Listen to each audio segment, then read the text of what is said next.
सरकार ने फसल वर्ष 2025-26 का पहला अग्रिम अनुमान जारी कर दिया है।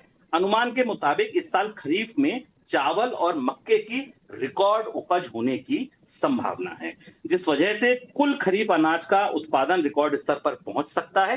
लेकिन जैसा मैंने आपको बताया, दर्द अभी दलहन और तिलहन के उत्पादन पर है, जहां पिछले साल के मुकाबले उत्पादन घटने का अनुमान है। इसके साथ साथ कपास की उपज में भी पिछले साल से कम उत्पादन होने का अनुमान है। सर, खाद्य महंगाई की रोशनी में अगर इस अग्रिम अनुमान के आंकड़ों को पढ़ा जाए तो कैसी तस्वीर उभरती देख रहे हैं आप?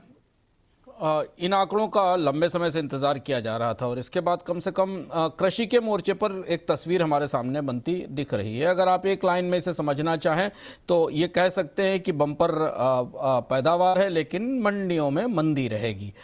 तस्वीर हमारे सामने है। चावल का उत्पादन रिकॉर्ड है, मक्का का उत्पादन रिकॉर्ड है, दलहन के उत्पादन में खासतौर से तुअर का उत्पादन जो आंकड़े आए हैं फ्लैट है, लगभग थोड़ा ही मामूली बढ़ोतरी है। टोटल पल्सेस के उत्पादन में भी एक फ्लैट स्थिति हमें दिखाई दे रही है।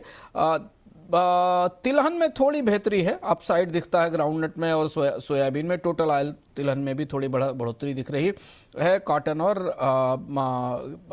में और शुगर केन में गिरावट दिख रही है। यहाँ से दो महत्वपूर्ण तथ्य हमें समझ में आते हैं।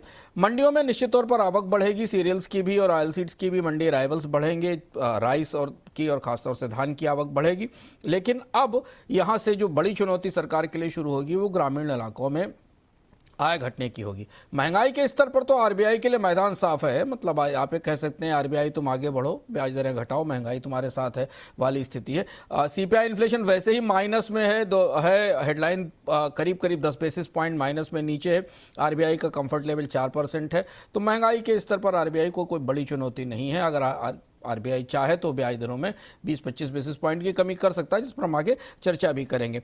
लेकिन अब ये जो खरीफ का मौसम है ये ग्रामीण इलाकों में उतना उत्साह लेकर नहीं आएगा, क्योंकि बाजार में आपूर्ति ज़्यादा है, कीमतें डिफ्लेशन की तरफ जा रही हैं। ये डिफ्लेशन उपभोक्ताओं की मदद करेगी, उत्पादकों के लिए चुनौती बनेगी। तो आने वाले दिनों में कैसे बाजार में ये प्ले आउट होता है देखना होगा। दालों के मामले में चूंकि दालों का रिकॉर्ड स्टॉक भी है, दालों का इंपोर्ट भी टूटा हुआ है, तो दलहन में भी हालांकि उत्पादन में कमी है लेकिन फिर भी दलहन की कीमतों पर भी हमें दबाव दिख रहा है।